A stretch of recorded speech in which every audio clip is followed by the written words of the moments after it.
Graça e paz, pessoal. Boa noite, olá, fala galera. Sejam muito bem-vindos a mais um capítulo do livro Sou Nós, né? O capítulo não vai pular na sua tela, mas a gente está aqui nessa série apresentando esse livro para vocês, caso ainda não tenham lido, né? Ou para quem leu, a gente está aqui interagindo, debatendo, conversando a respeito dos capítulos desse livro. Eu te convido a já se inscrever no canal, clicar no sininho para que você seja notificado toda vez que iniciarmos uma transmissão, porque a gente já tem neste mesmo canal que você está acompanhando aí essa transmissão, outras séries gravadas, né, de estudos, de livros bíblicos, enfim. Então você pode clicar aí na guia de playlists e participar conosco de todos os outros estudos, podcasts e ministrações que fizemos. Tá tudo salvo no nosso canal. Então não se esqueça, você vai indicar para um amigo, já pede para ele se inscrever e, é claro, clicar lá no sininho, porque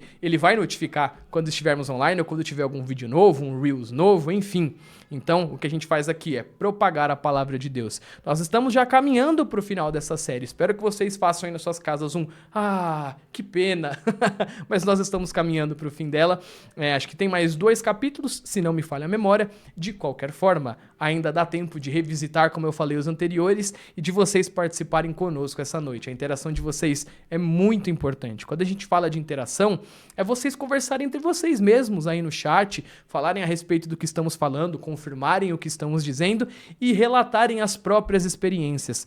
Esse livro, ele é fantástico porque ele também traz em vários trechos dos capítulos experiências práticas da vida das pessoas. O próprio autor do livro, que é o Douglas Gonçalves, ele se coloca muito aqui no livro, né, falando da vida dele, das experiências dele, de como as coisas aconteceram. Então, não tem nada mais próximo do que a gente sendo igreja falando de igreja, certo? Quando, né, o meu testemunho, ele é verdadeiro. Quando ele fala de mim, primeiramente eu falo das coisas que eu vivi, do que Cristo fez por mim. E se você acha que você talvez não tenha um testemunho impactante, né, ou que a sua vida não é tão interessante, Deus te fez desta mesma maneira, nos fez seres individuais, às vezes com histórias semelhantes, mas cada história com a sua particularidade. Nós somos unidade, mas nós somos uma unidade composta de seres que têm as suas histórias, que têm a sua vida no geral.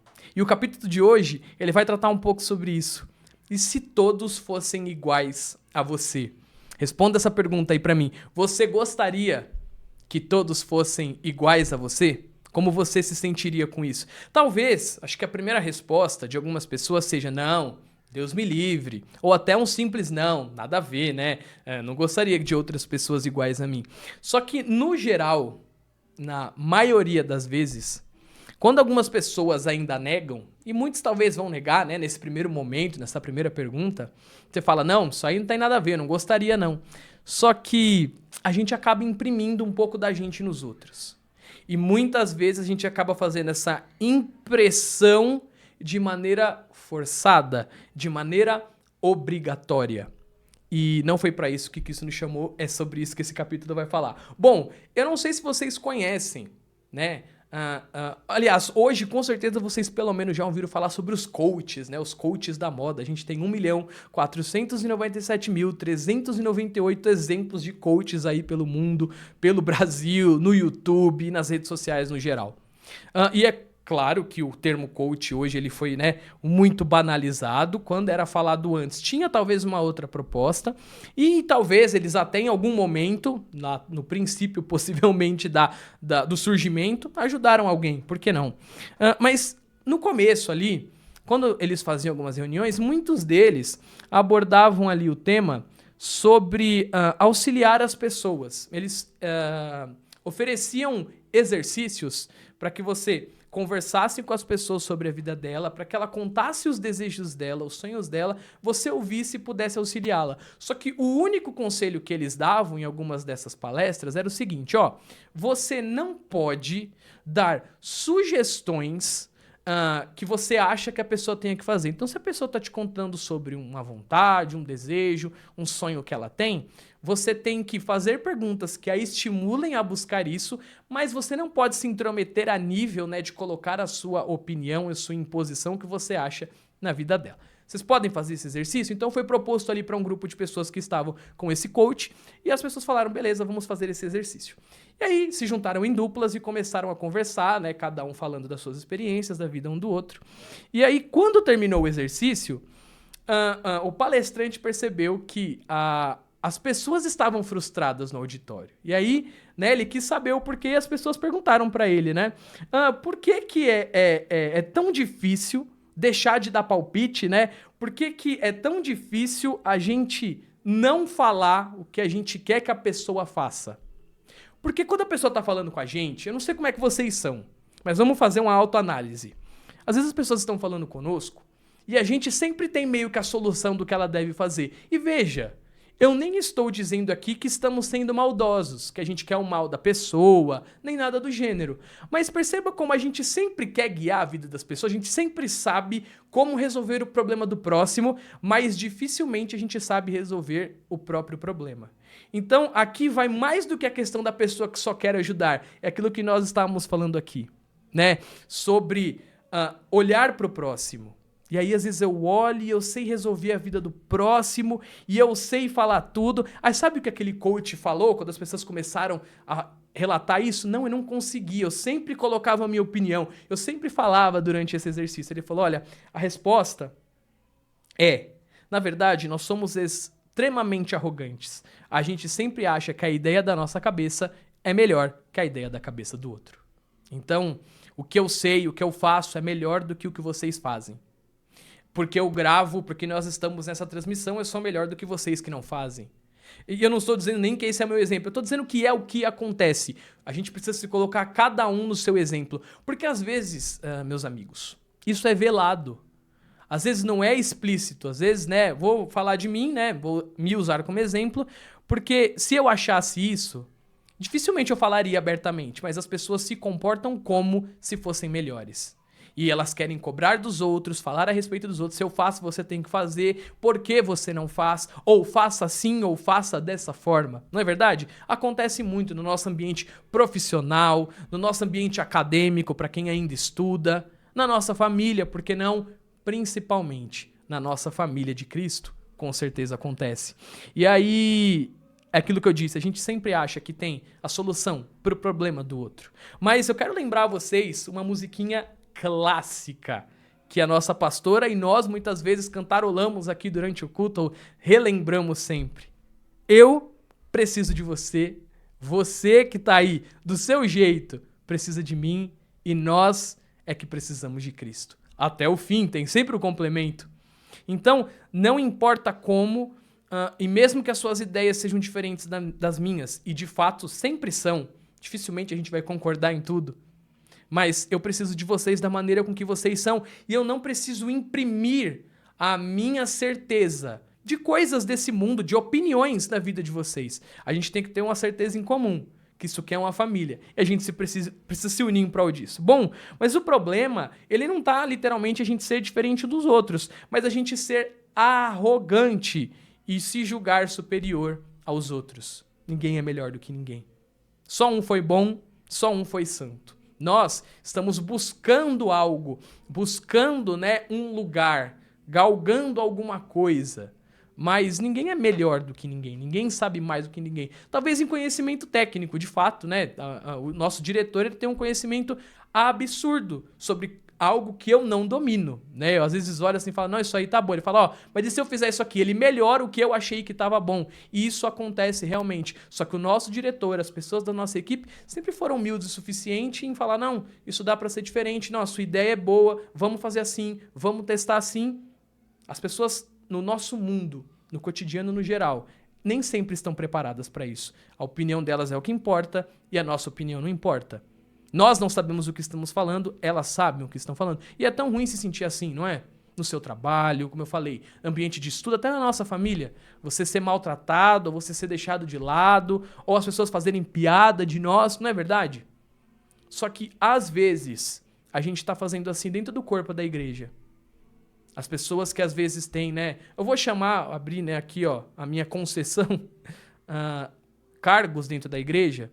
e aí a pessoa acha que é melhor do que aquele que está um pouco mais abaixo, ou que tem, né, um cargo, como eu falei sempre entre aspas, em destaque. Ah, não, o meu é um pouquinho mais acima. Como se isso tivesse alguma serventia ou valia. A Bíblia vai dizer que se não houver amor, de nada vale, ou de nada valeria, não importa o cargo que nós temos. E aí, né, o problema está em que a gente ache que tudo deve ser feito do nosso jeito e de acordo com as nossas ideias. Não deve, principalmente no ambiente de família que é plural, que é diferente e que depende da diferença. Caso você não tenha pensado nisso, a igreja só existe, a família só existe porque ela depende dessa diferença. Porque se fôssemos todos iguais, o corpo não caminharia para lugar nenhum. Ele ia chegar para um lugar específico, porque é o que todo mundo almeja. Depois dali, não tem para onde ir, porque as pessoas não pensam diferente. Então, lembre-se disso, né? Eu não preciso imprimir a minha opinião em ninguém. A opinião do outro importa tanto quanto a minha. O Wellington, quando a gente estava ministrando e a gente fala com a equipe, né? Ele principalmente como líder, ele falou, gente, eu vou pedir uma sugestão para vocês aqui e não tem a famosa ideia idiota. Às vezes até às vezes a pessoa fala alguma coisa, a gente se segura para não zoar e tal, mas às vezes é através de uma ideia que parece esdrúxula que isso dá um insight a alguém, que ele junta aquilo ou modifica um pouco aquilo e sai uma ideia boa. Só que às vezes as pessoas se reprimem por medo de dar a sua opinião. O ambiente da nossa família é um ambiente seguro em que todos devem e podem falar. E serão levados em consideração. Mesmo que a ideia não seja tão boa, você ajuda a pessoa a, né, direcionar melhor aquilo. Beleza? Então, o que o apóstolo Paulo vai dizer pra gente? Olha que interessante. Lá em 1 Coríntios 12, 22, os membros do corpo que parecem mais fracos são indispensáveis. Olha o que Paulo está falando aqui. Então, como eu falei de cargos dentro da igreja, de pessoas que a gente acha menos ou mais, se a pessoa não tem nenhum ministério da igreja, então eu sou um pouco melhor do que ela, ou se o meu ministério tem um pouco mais de destaque, eu sou um pouco melhor do que ela. Cara, Paulo vai dizer e diz para nós e reforça, porque a Bíblia está aí acessível, que, né, aqueles que parecem mais fracos são indispensáveis. O maior erro que a gente pode cometer, né, é viver em comunidade e desprezar ou superestimar o valor do outro. E até o nosso próprio valor. Se você tem valor, e vocês que estão aqui conectados conosco têm muito valor para Cristo, as outras pessoas também têm. E são valores de igual modo. Ninguém tem menos ou mais valor para Deus. Existem pessoas que se deixam ser menos ou mais usadas por Ele. E aí, portanto, quem se deixa ser mais e se doa mais, não é que é melhor recompensado ou mais recompensado, mas tem mais acesso àquilo que Deus é. Às vezes as pessoas confundem, Deus tem os seus favoritos. Não tem. A diferença é que aquela pessoa, nível de entrega e de busca dela, ela quer acessar mais esse Deus e aí ele se revela mais. Quem se acostuma com o raso, Deus vai se revelar nessa mesma medida. Então, perceba isso. A gente precisa incentivar para que a nossa família toda esteja num grau de busca sempre elevadíssimo, porque à medida em que eu receber e que eu for abençoado, e eu nem estou buscando isso, mas acontece, eu vou querer que a minha família, o meu corpo também seja. E aí eu vou falar, Roberto, não, vamos para cima. É assim, é assado, é diferente. Não, equipe de transmissão, dá para fazer assim. Não, isso ficou muito bom. Essa ideia foi ótima. E isso em todos os ministérios, na igreja no geral. Fala, irmão, você fez falta quando você não veio. Eu notei a sua ausência. Não é eu só noto a sua presença. Notar a presença é fácil. E, mais do que isso, note a ausência e quando a pessoa estiver aqui, note verdadeiramente a presença dela, né? Cumprimente os seus irmãos, abrace-os com verdade. E lembre-se, ninguém é indispensável, principalmente aqueles que a gente considera os mais fracos, né? Na verdade, é necessário que a gente seja diferente. Foi aquilo que eu falei. Um corpo que é exatamente igual, ele só pode caminhar para o mesmo lugar, ele tem o mesmo fim, então ele tem um propósito específico que quando ele alcançar o corpo não sabe para onde ir. Mas um corpo que é diferente, porque o nosso corpo físico, ele não é formado de órgãos iguais. Nós temos alguns pares, né? Mas os nossos membros do corpo são diferentes, eles têm a sua função. A pastora sempre dá o exemplo do meu avô, que quando vivo sofreu um acidente onde ele perdeu o dedinho, né? E a gente não dá tanta importância, pelo menos pro dedinho da mão, né? Você fala, pô, tá aqui, mas acho que eu consigo segurar as coisas, né, com os outros dedos que sobraram. Só que, por exemplo, você não tem a mesma firmeza, por exemplo, meu avô ia segurar uma chave, ela escorregava porque faltava o dedinho para ser, né, aquele, ó, o último dedinho, ele dava o amparo para a chave não cair. Então, pequenas coisas ele tinha alguma dificuldade. Então, a gente precisa entender que se um corpo não é feito de dedinhos, mas o dedinho faz falta. Então, olha o paradoxo, né? Ele não é feito. Mas se não tiver, faz falta. Só que se for só ele, também não serve. Imagina um polegar feito de dedinho. Apesar da minha mão ser pequena, o polegar ele tá no lugar certo, fazendo a função correta. Um corpo não é feito só de mãos, não é feito só de olhos, não é feito só de boca, não é feito só de ouvidos. Cada membro tem a sua importância. Cada membro tem o seu valor e a sua designação. Ninguém é menos ou mais importante do que outro. Gente, se no nosso corpo físico, quando uma unha adoece, né? A gente aí que teve umas boas experiências, eu e o Wellington, de prender dedos em porta de carro, a gente sabe como funciona quando uma unha tá caindo, a dor que é, a sensibilidade. Aí você enrosca na roupa. A do Wellington ainda ficou pior do que a minha. Eu não consegui olhar pra dele, porque a dele caiu por completo. Então imagina, isso não é uma dor lastimável? O dedo parece ter um coração na ponta dele. E a gente não consegue prestar atenção mais em nada. E nós estamos falando de algo, uma das coisas menores do nosso corpo, né? A primeira falange aqui do dedo, que é pequena e dói demais. Então a gente percebe o quanto a gente precisa cuidar dos membros do nosso corpo. Seja da primeira falange do dedo para o coração, que é um dos membros mais importantes. Então a gente precisa cuidar do corpo inteiro. E se a gente precisa cuidar do nosso corpo inteiro físico, eu preciso cuidar do meu corpo inteiro, que é a minha família em Cristo. Para que ele cresça saudável, como eu falei, para que um motive o outro. E aí está escrito lá em 1 Coríntios 2,18. Deus dispôs cada um dos membros no corpo segundo a sua vontade. Então nada é por acaso. Se no nosso corpo nada funciona por acaso, você imagina que no corpo de Cristo é ao léu? Ah, é como é assim que a banda toca. Não é, igreja. Deus é perfeito em tudo o que ele faz.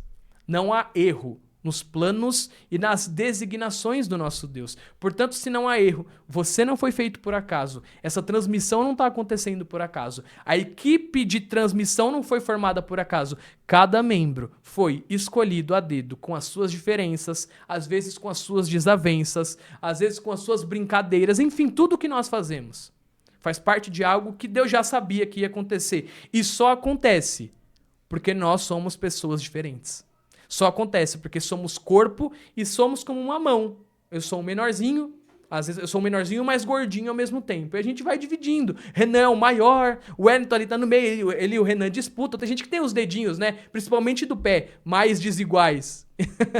Então o nosso corpo tá aí. Não tá plenamente ajustado aqui, mas existe aquele que promoverá o pleno ajustamento do corpo. Mas há que se alcançar esse lugar e esse momento.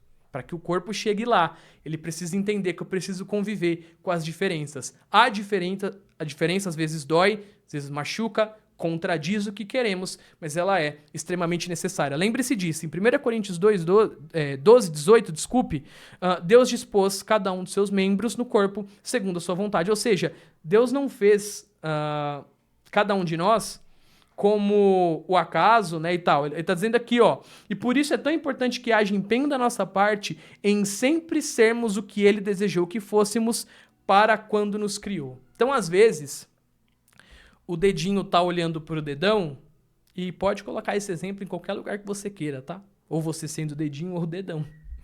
E eu tô querendo ser ele, né? Não, mas e se eu pregasse como o Vitor prega? E se eu tivesse a habilidade de fazer essas transmissões? Primeiro que todo mundo é convidado. A gente pode bolar aqui um dia de podcast. Não, vamos chamar uma galera que quer vir, dá pra fazer. A gente organiza. O diretor é flexível. Mas, e eu não tô dizendo que isso não é pra vocês. Como eu tô dizendo, a gente pode promover alguma coisa aqui, como já chamamos algumas pessoas, mas às vezes tem gente olhando no seu trabalho. Mais uma vez, escale esse exemplo para as áreas da sua vida. Olhando e querendo ser como as pessoas são. Olhando e querendo fazer como elas fazem. Faça como Deus planejou que você fizesse. Deus não te pediu para emular ninguém. A gente não é um emulador. A gente quer mais não vou falar velhinho, né? Porque eu sou bem novo. Mas a gente jogou muito emulador na vida. E o que é o emulador, né? Por exemplo, se eu não tenho um Mega Drive, eu tô abrindo um programa que ele roda como se fosse um Mega Drive. E às vezes a gente quer emular a vida do outro, né? A gente quer viver como o outro vive. Porque é o famoso ditado, às vezes a gente acha que a grama do vizinho é mais verde, mas ninguém sabe o cuidado, o tempo que as pessoas dedicam para que cada um seja o que é.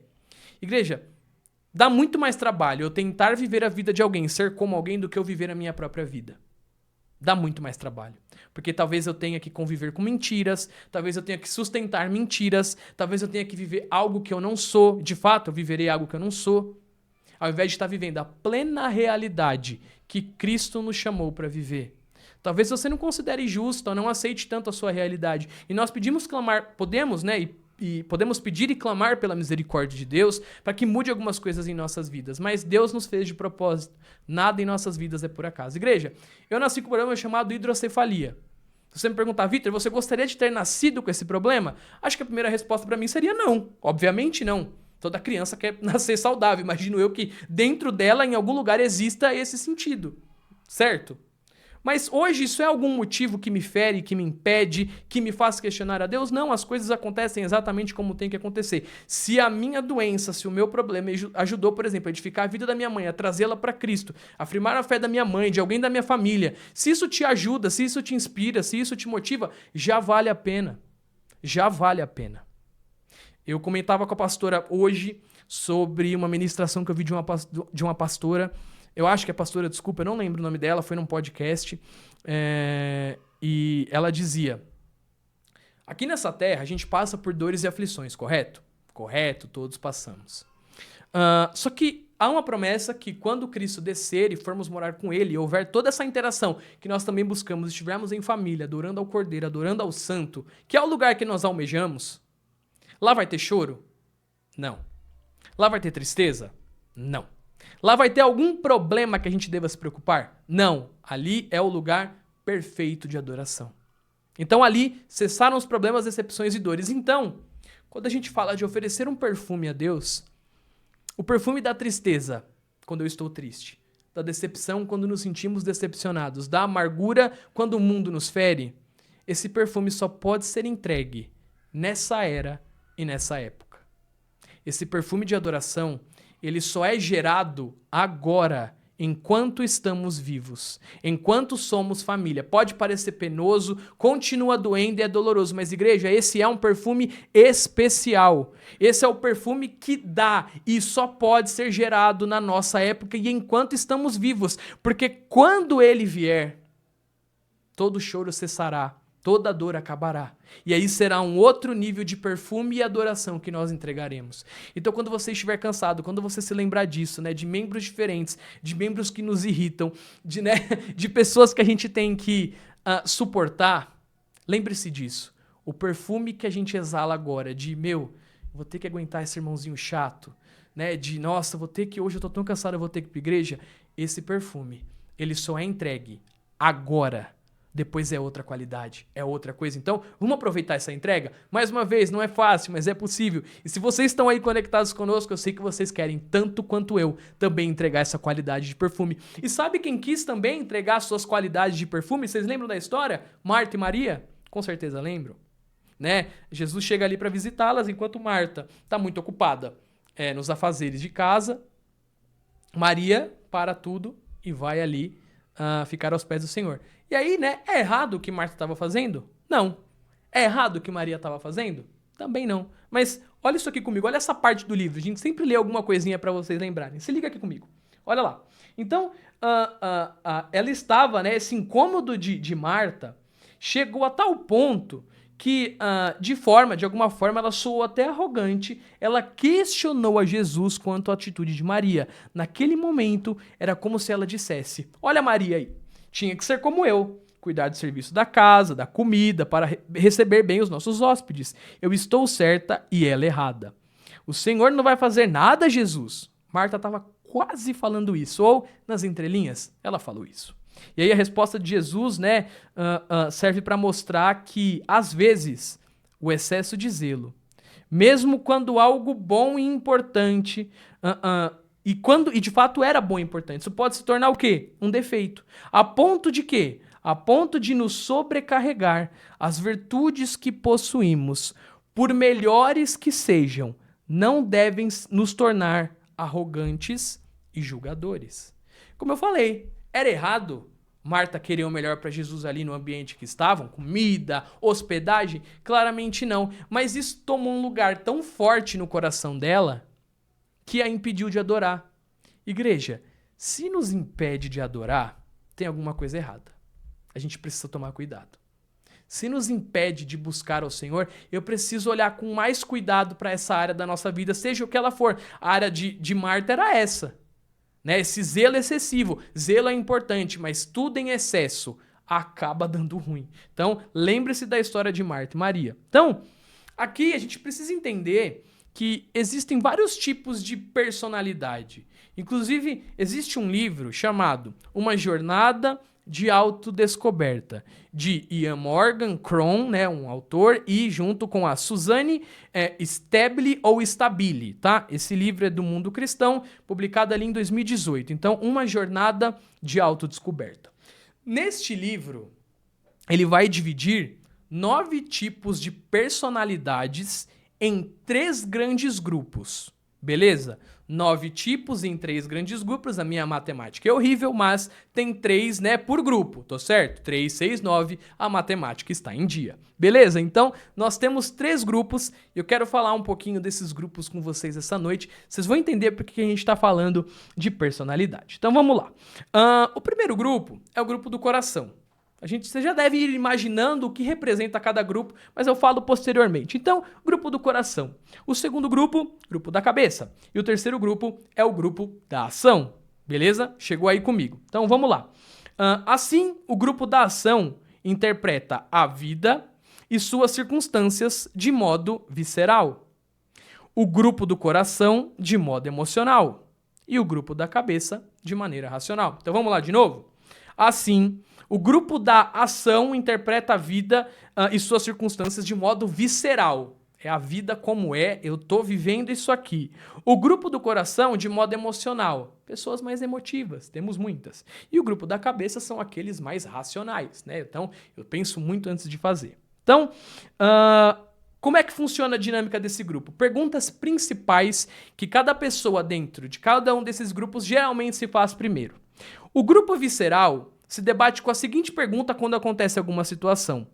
O que eu tenho que fazer? Então ele já quer, se eu sou visceral, se eu tô aqui aberto, tá acontecendo, o que eu preciso fazer para mudar ou, né, para participar dessa situação? O grupo emocional, ele quer saber como isso me afeta. Então ele tá sempre emotivo, né? E como isso afeta o meu emocional? E o grupo racional, ele procura identificar o que isso significa, né? Então o que significa? Eu sou exatamente aqui racional no momento, por exemplo. Então o que significa que eu tô falando aqui? O que a gente tá dizendo? Eu quero procurar o sentido dessa questão, beleza? Então o primeiro grupo, né, o grupo visceral se debate, né? Ele se debate ali e pergunta o que tem o que fazer. O grupo emocional, ele vai falar, né, como isso me afeta, e o grupo racional, o que isso significa. Beleza? Então, exemplos práticos de como isso nos afeta ou de como isso se mostra na nossa vida. Então, aqui tem um exemplo, também vou pegar uma partezinha do livro para ilustrar melhor para vocês. As pessoas do grupo de ação, assim que recebem a notícia de um falecimento, elas correm para providenciar o enterro, para definir horário e local, elas cuidam de avisar os demais familiares, né? Elas escolhem e decidem a roupa, né, que a pessoa falecida vai ser enterrada. Essas pessoas muitas vezes nem conseguem chorar na hora, porque elas estão tão empenhadas em resolver as coisas que elas não conseguem pensar exatamente no ocorrido, né? Então, essas são as pessoas do grupo de ação. Cara, eu preciso agir, eu preciso resolver o que precisa ser, né, feito nessa situação. Já as pessoas do grupo do coração, antes mesmo da pessoa terminar de dar a notícia, ela já tá chorando, já tá com um álbum de fotos na mão daquela pessoa querida. Nós conhecemos muitas pessoas assim, né? Ela já entrou naquele estado, ela lembra do último almoço, lembra do último contato, né? Então, existem essas pessoas e elas são aquelas que geralmente demonstram mais emoção no momento do enterro ou quando elas sabem da morte, certo? E aí, existe as pessoas do grupo da cabeça. Como é que elas agem numa situação que receberam essa notícia horrível? Elas começam a refletir sobre a brevidade da vida, né? Aquela pessoa que é mais racional, ela começa a pensar em como explicar para as crianças. Ela preocupa se, por exemplo, né? Vai haver briga, tem testamento, tem inventário feito, né? É aquela pessoa que ela começa a pensar, ela é mais racional. Elas vivem dizendo, né? Sabe no que eu estava pensando? Se isso vai acontecer, se é assim, se é assado. Eu sei que com certeza vocês que estão aí conectados se encaixam em algum desses lugares. Ou você, né, é aquele que organiza tudo, ou você é aquele que paralisa e, né, é mais emotivo, mais chora e tá tudo bem também, ou você é aquele que cuida das outras coisas, né, que se preocupa com o que acontece com a família, com as crianças, como receberam a notícia, divaga sobre o que é a nossa vida. Alguém precisa cuidar dos preparativos imediatos. Alguém precisa chorar a perda de alguém. E alguém também precisa pensar nas decorrências desse acontecimento. Então por que será que a gente acha que só a gente está certo, né? Se na hora da morte há uma razão de ser para cada uma dessas características, então há uma razão de ser para ser o que somos. Cara, aqueles que são emotivos são tão importantes quanto aqueles que são mais racionais, que são tão importantes quanto aqueles que são mais viscerais. Porque no fim, eu usei uma situação de morte aqui, de falecimento, que é bem pesada para nós, né, para o nosso cotidiano, mas no fim, todo mundo está fazendo algo para que essa perda seja, ou também, né, usar a licença poética, amenizada. Nós estamos fazendo algo em prol da família, em prol de alguém que se foi e que amávamos. E a ação de ninguém importa mais do que a ação do outro. Se, por exemplo, alguém está muito mais emocionado, chorando copiosamente, ele não importa mais ou ele não amou mais do que aquele que cuidou de todos os preparativos e talvez não consiga chorar naquele momento ou talvez nem chore. A gente precisa parar de medir as pessoas com a régua nossa, com a régua que nós temos. Se eu sou mais emotivo, se eu sou mais racional, se eu sou mais visceral, não sei. O que eu sei é que eu sou assim. E eu preciso aceitar como as pessoas são. Eu posso ajudá-las? Posso dar conselhos? Com certeza. Mas é diferente de impor, de imprimir o que eu acho que ela tem que fazer. Ou o que eu nem acho, né? O que eu tenho a certeza que ela tem que fazer. Então, por que nós achamos que sempre estamos certos? Todo mundo importa. E todas as opiniões importam. Importam todas as ações, importa o nosso corpo, a nossa família, todo mundo é importante. E a gente precisa dar esse valor e essa importância para todas as pessoas, beleza? Então, segue aqui comigo. Então, a gente precisa, né, decidir se a diferença que temos entre nós é um problema ou se ela é a solução para a nossa vida, né? A gente precisa de quem é emocional, de quem é racional e de quem é visceral. Sabe por quê? Porque a própria Trindade é assim também. Deus Pai, Deus Filho e Deus Espírito Santo, cada um tinha a sua característica. Porque pensa, se não fosse para ser dividido, se eles não fossem diferentes, tudo estaria representado na figura de Deus. Não haveria necessidade da gente fazer uma separação. Mas tudo foi exatamente pensado nessa diferenciação, para que entendêssemos que há essa nuance de diferenças. Então por que a gente insiste que as pessoas precisam ser iguais a nós? Então, lá em 1 Coríntios 12, 21, vai dizer... o olho não pode dizer à mão, não preciso de você.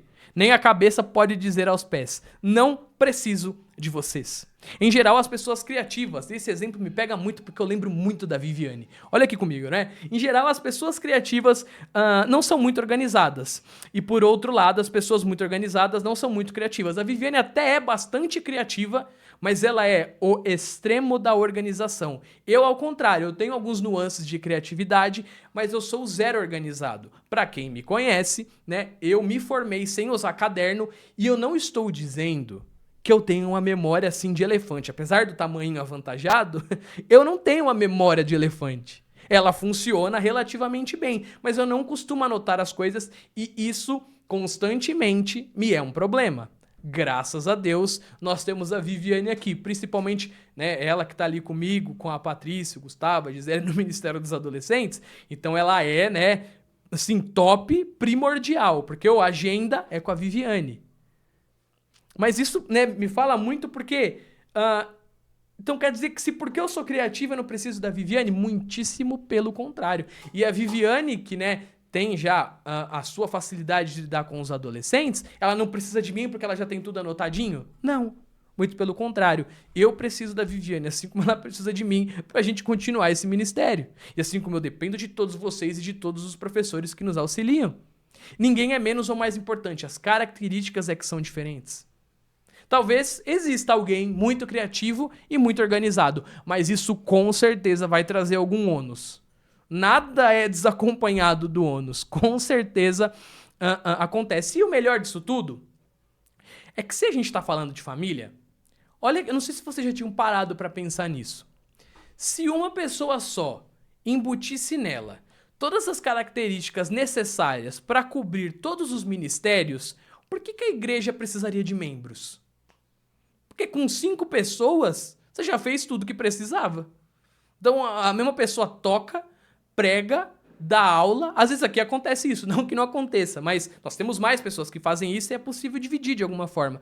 Mas se todo mundo soubesse tudo, não teria sentido a gente ser unidade, ser igreja, a gente vir aqui ensinar, a gente querer que mais pessoas aprendessem para poder fazer também. Porque a gente quer sucessores, a gente quer alargar tendas, a gente quer falar de Deus, a gente quer propagar o Pai. É isso que a gente quer fazer aqui. Se só tivesse eu para fazer, porque eu tenho todas as características, eu ia achar que os meus irmãos não são necessários. Por quê? Porque eu já sei fazer tudo. Então, não é assim. Todo mundo no corpo é necessário, na sua especificidade, né? Eu, talvez, do meu jeito mais pra frente... O Marquinhos, por exemplo, ele, né, eu tô na lista negra do Marquinhos porque ele detesta o meu parabéns. O vô dele, que é o senhor Paulo, né, Paulo do som, também não é muito fã do meu parabéns, ele já me disse, qualquer dia desse você vai queimar o canal aqui da mesa.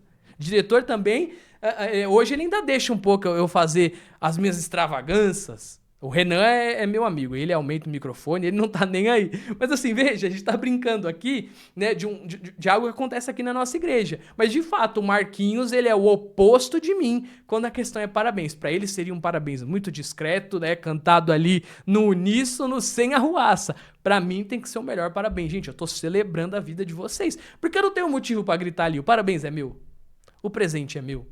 Eu tô ganhando alguma coisa quando eu grito, a não ser ficar rouco, porque tem dias que eu saio dali e a voz já tá detonada. Eu não tô celebrando a vida de vocês. E eu sempre faço isso com a maior alegria que eu puder. Sempre, sempre e sempre vou fazer enquanto Deus cuidar da minha voz, e é claro, eu fizer a minha parte. Mas é aquilo que eu dei o exemplo. O Marquinhos já não gosta, ele é outro time. Mas o Marquinhos é da hora, tá tudo bem. Ele pode não gostar do meu parabéns e tá tudo certo. Eu não sou melhor do que ele e ele não é melhor do que eu porque não gosta. Assim como, pode ser, eu tô falando do exemplo do meu priminho, né? Ou meu sobrinho, né? Me forçam a chamar o Marquinho de sobrinho, mas se ele é filho do Hélio, ele é meu primo. E as pessoas daqui pode ter alguém adulto que não gosta também do meu parabéns, do meu jeito, e tá tudo bem. Chegou um determinado momento da minha vida e a gente vai entender o quanto isso é bom, mas pode se tornar ruim, que isso não me afeta. Né? Eu não quero fazer inimizade com ninguém, mas eu sei também que é utópico eu pensar que eu vou agradar a todos, né? Principalmente com o meu jeito que é um pouco mais extrovertido. Beleza? Então, para pra pensar nisso. Seu jeito pode agradar ou desagradar alguns, mas a gente não tem que se preocupar tanto com isso. Não é subjugar a pessoa, ignorar a pessoa, nada do tipo. Mas você tem que realmente chegar num estado que isso não seja preocupante para você. E que talvez você até consiga conciliar essa situação e entender por que a pessoa não gosta e por que não até se tornar amigo de pessoas que não gostam de você. Esse aí é o último grau, né? Em primeira instância, você pode só não xingar a pessoa, não desgostar dela, o famoso cada um no seu quadrado, mas vamos melhorar isso, né? Não precisa ficar cada um no seu quadrado, a gente pode resolver o que as pessoas não gostam em nós e o que nós não gostamos no outro, certo? Porque eu aposto que você vai me dizer, Vitor, eu sei de pessoas que não gostam de mim, mas eu aposto que você também tem uma lista de pessoas que você não gosta, por motivos diversos, e que podem ser resolvidos, e precisam, beleza? Então, corpo é diferente, a gente age diferente, nem todo mundo gosta de todo mundo, algum é mais organizado, outro é mais criativo, e tá tudo certo. Tá tudo certo. O corpo caminha desse jeito. O corpo prospera na adversidade, beleza? Segue aqui comigo. Aí a gente falou que lá haviam 3 grupos, cada grupo tem embutido alguns tipos de personalidade. Então, agora eu falei dos grupos, agora eu vou falar das 9 personalidades de maneira corrida aqui para vocês. Então, o primeiro é o perfeccionista, depois vem o prestativo, depois vem o bem-sucedido, depois vem o individualista, o observador, o questionador, o sonhador, o confrontador e o pacifista. 9, beleza? Então, chegamos em 9 personalidades. Então, a gente precisa entender, como eu falei, vamos ler esse livro? Acho que é legal a gente ler, hein? Quem sabe até depois trazer um apanhado desse livro aqui pra gente entender o que somos, né? Onde a gente se encaixa. Então, depois você volta aí com a indicação do livro, ou eu mesmo posso voltar aqui, que eu não sei onde estava, o nome do livro está aqui, Uma Jornada de Autodescoberta, de Ian Morgan Cron e Suzanne Stabile, ou Stabile, do Mundo Cristão 2018. Eu sei que o Renan, o Wellington nos ajudarão a encontrar esse livro com facilidade, beleza? Então, depois a gente vamos dar uma olhada nesse livro para ver onde a gente se encaixa. O exemplo que o autor vai dar aqui é de que ele se considera na 9ª.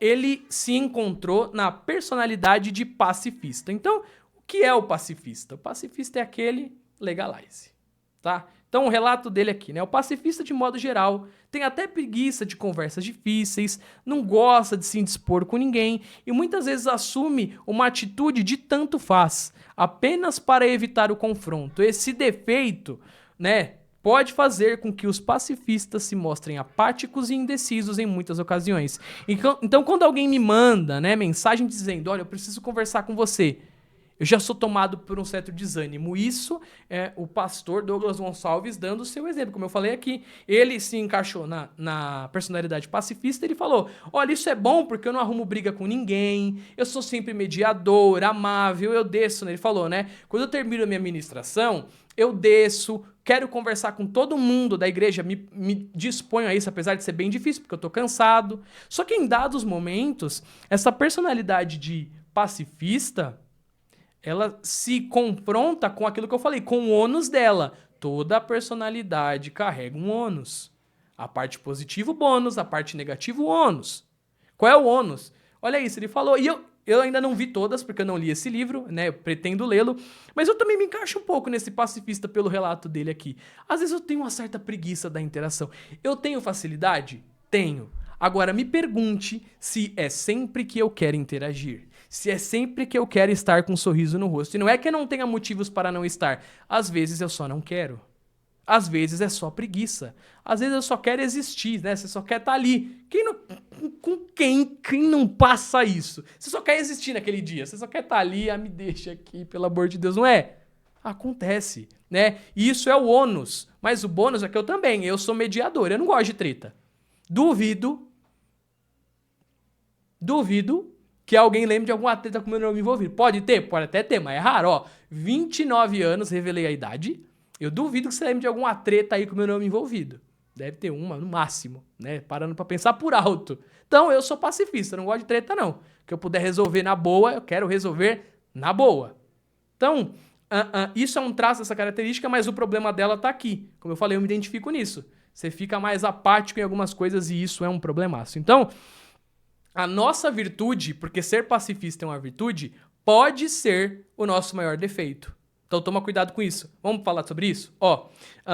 Na verdade, eu só sou manso, isso é o relato do pastor, porque eu morro de preguiça de ter que brigar com alguém. Mas a mansidão não é uma virtude? Uai. Claro que sim, mas depende da situação, ela pode se tornar um grande defeito. É aquilo que nós falamos lá anteriormente. Tudo em excesso, tá errado. Mansidão em excesso é problemática. Célia e Walter, vocês estão por aí? Se tiverem, esse exemplo aqui, com certeza vocês já trataram ali com os casais, né? Você que é casal aqui de igreja, tava namorando bonitinho, antes de casar. Aí você foi lá no restaurante, aí o garçom trouxe um prato errado. Aí você, não, tá tudo bem. Tem gente que não leva, né? Tem gente que de maneira alguma deixa. Mas estou tratando se você tem uma personalidade pacifista, beleza? Então você foi lá no restaurante, tá com a sua namorada, então, né, naquele love, aí você chega lá e fala, ai, não, tudo bem, garçom, eu como esse mesmo, eu até gosto desse. Aí a sua mulher, né, futura mulher olha pra você, ai, que homem, meu Deus do céu, como ele é calmo, como ele é tranquilo. né? Aí passa o tempo, tá lá com 15, 20, 30 anos de casado, vocês vão no restaurante, chega o prato errado e o seu marido continua com o mesmo comportamento. Ai, garçom, tá bom, não tem problema, eu como esse mesmo. E a mulher tá como do outro lado da mesa, bufando de raiva. Esse banana, esse homem mole, em vez de falar que não era a comida que ele queria, às vezes ela até toma a frente e fala, não, garçom, troca esse prato. Não é verdade? Então aquilo que era uma virtude, que no começo você fala, ai que bonitinho, como ele é manso. Quando já tá com 30, 40 anos, você não tá aguentando mais. Se não for dosado, vai dar ruim. Se não tiver moderação, vai dar ruim. Ele deixa aqui até outros exemplos, né? Sobre a mulher que ama ser desejada. Ai, como meu marido gosta de mim, eu amo que meu marido me ame. Mas aí, quando casa, tá ali com 15, 10, às vezes até menos tempo de casada, ai, meu marido só pensa naquilo, não quero mais saber dele. Acontece, nuances de casamento. Sally e Walter com certeza são as pessoas adequadíssimas que já falam e podem falar sobre isso. E você que é casado, casada, também pode falar dos seus exemplos. Acontece num relacionamento. E a gente precisa entender que a nossa virtude ela tem que ser também dosada. A gente tem que tomar cuidado, a gente tem que ser intencional, com certeza. Mas a gente tem que saber a hora de colocar o pezinho no freio. Né? Não é só acelerador o tempo todo. Vamos dosando as coisas. Bom, episódios como esse, né, mostram com exatidão o que a gente está querendo falar aqui. Falei desse episódio quando você é namorado e quando você casa. Olha, perceba, tudo bem que tem uma diferença de bons anos, mas o mesmo comportamento já faz a pessoa agir de maneira completamente diferente. Assim como é na igreja também. Né? Esses comportamentos acontecem na igreja. Às vezes são tolerados no começo, depois você perde as estribeiras. Né? Não suporta mais, essa pessoa é ministro de louvor hoje, mas agora já não suporta mais o comportamento dela. Agora é obreiro, mas agora já não dá mais. Precisa ser dosado no começo, para que a gente não chegue nesses extremos. Né? Então, chegando aí, né, avançando, a gente vai dizer, seria uma tolice da nossa parte se nós desejássemos, né, que só porque estamos juntos, e se você é casal, pode se colocar até no seu relacionamento, que a gente exigisse que as pessoas deixassem de ser como são. Porque se o seu marido, a sua esposa tem uma personalidade dessa pacifista, você não tem que mudar ela para que ela se torne uma mais autoritária, mais pra frente. Não, a gente só tem que procurar dosar isso, porque nós já conhecemos essas pessoas assim. Então eu não preciso mudar de cara todo mundo que eu conheço. Eu só preciso ajudar essas pessoas a encontrar um ponto de equilíbrio. Eu não preciso simplesmente exterminar os pacificadores da Terra. Não preciso fazer isso. Eu só preciso ajudar aqueles pacificadores ao meu lado a dosar melhor o seu grau de mansidão. Para que na hora exata eles também exijam o seu direito, para que, né, eles façam conforme manda o figurino. Que estamos dizendo aqui, pô, não é tudo que você tem que aceitar, você tem que impor a sua opinião, lutar pelos seus, né, direitos que realmente o são, né, porque um prato lá não é nenhum problema, mas você pode chegar e falar, amigo, ó, não foi esse que eu pedi, você pode trocar? Sem brigar com a pessoa, sem desmerecer o trabalho dele e pedir. Isso é um exemplo, mas a gente precisa entender em onde estamos encaixados e como podemos dosar melhor as coisas, nem ao céu, e nem a terra, beleza? Então, não custa repetir, né? Fique atento, pois o motivo pelo qual você está numa comunidade, você se casou, pode ser um motivo pelo qual você vai querer sair dali. Então, você precisa entender isso, né? O motivo que te atrai no seu parceiro, na sua parceira aí, no seu esposo, na sua esposa, precisa ser dosado. Assim como é aqui na nossa comunidade. Pô, se eu entrei lá muito animado e não sei o que, aí eu vou diminuindo, ou eu continuo numa pegada muito errada e as pessoas começam a se distanciar de mim, a gente precisa dosar. Cuidado, pelo amor de Deus.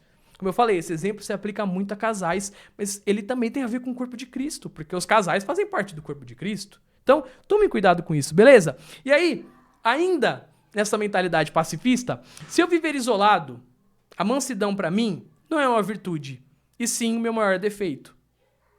Eu preciso de alguém que me puxe e me diga, não, você tem que falar, você tem que brigar pelas coisas que você acredita. Por outro lado, a pessoa que está acostumada, como sou eu às vezes, a se estressar por qualquer motivo, precisa de alguém que lhe olhe no olho e diga, calma, não é preciso processar todo mundo toda hora, vamos dar um tempo, vamos segurar as coisas. Então, a gente precisa de pessoas que nos puxem para a realidade, gente. O corpo tá aqui para isso, para puxar a gente para uma realidade, para falar, ei, calma, volta para a terra. Volta aqui comigo, não é assim. Então, vamos tomar cuidado. cuidado. E vamos pedir ajuda quando a gente precisar, porque o corpo tá aqui para isso. Bom, é preciso valorizar o outro. É aquilo que eu tô dizendo, eu preciso ouvir o outro. Quando alguém me dá uma opinião, como eu falei, sobre ideias burras, opiniões burras, ok? Quando você despreza a opinião das pessoas, mesmo que não seja valiosa, nem sempre a pessoa tá te dando uma opinião porque ela quer o seu mal. Às vezes ela tá sendo ingênua mesmo, né? Às vezes é uma opinião que realmente não casa muito com a situação, não é muito, talvez até inteligente, acontece mesmo. Mas quando você despreza aquilo, você tá meio que dizendo pra pessoa, né? A sua criatividade, sua inteligência e a sua opinião, nada disso me interessa. A gente tem que tomar cuidado com isso. Seja ouvindo as nossas esposas ou esposas dos maridos, seja ouvindo os nossos filhos, os nossos sobrinhos, a nossa comunidade, a nossa família, a nossa pastora, sabe? Porque às vezes você pode considerar não aplicável, tá tudo bem, mas você não pode agir de maneira a desprezar o que a pessoa tá falando pra você. Sejamos humildes, né? Absorva o que as pessoas estão falando. Mais uma vez, quando você também estiver dando conselho, é aquilo lá do princípio dos coaches. Eu não tô impondo minha opinião. Eu não acho que eu sei o que você precisa fazer. Isso aqui, ó, acho que pode ser assim e tal. Vamos discutir aqui de maneira branda, tranquila e sem imposição. Então, ambos se equacionam. Gente, equilíbrio. A gente precisa equilibrar as coisas, né? É doar tudo, sendo ainda assim equilibrado, né? É algo ainda racional. Então, tomem cuidado, beleza? Então, precisamos ser quem fomos criados para ser, mas precisamos aprender a valorizar o outro por aquilo que ele já é. Então nós somos criados para ser alguma coisa, e quando eu olho para os meus amigos, para os meus irmãos aqui, eu já olho quem eles são e já valorizo aquilo, porque eles são importantes para a continuidade do corpo, beleza? Então, o que eu preciso também usar de exemplo aqui? Vocês lembram que a Catedral de Notre Dame, lá em Paris, acho que a construção dela foi em 1163. Era bem antiga e pegou fogo, não foi? Faz um tempo já que pegou fogo e destruiu uma grande parte. A reconstrução daquele lugar, eu não sei se está acontecendo, se já aconteceu, mas eu sei que só foi possível porque milhões de empresários riquíssimos começaram a enviar doações extraordinárias para aquele local. Porque para eles era um local valioso, né? Era um ponto turístico em Paris, também era rentável, mas eu digo, era um lugar que eles achavam bom, né? Legal, que valia a pena reconstruir. E a gente precisa lembrar que... Quanto valia aquele prédio? Ou quanto vale hoje? Deve valer bilhões, né? Mas Deus, quando olhou para a Terra, a fim de decidir aonde ele iria habitar, ele escolheu a Catedral de Notre Dame? Não. Ele escolheu a pessoa que está sentada do meu lado, culto de domingo. Ele escolheu a pessoa que está sentada do meu lado, no culto de terça, na pessoa que está sentada do seu lado, aí nessa transmissão. Não foi lá na Catedral de Notre Dame, que agora vale bilhões ou já valia bilhões. Lá era um lugar valioso, mas ele escolheu morar em nós, nas pessoas que estão próximas a nós, o que as torna muito mais valiosas do que uma catedral, do que obras de arte, do que um museu especial em Paris, do que uma viagem dos sonhos, do que um carro dos sonhos, do que, sei lá, tanta coisa que a gente às vezes pensa sobre. O irmão que está do meu lado, ele é muito mais valioso do que bilhões. O Roberto, que está aqui comigo hoje na transmissão, ele vale mais do que bilhões.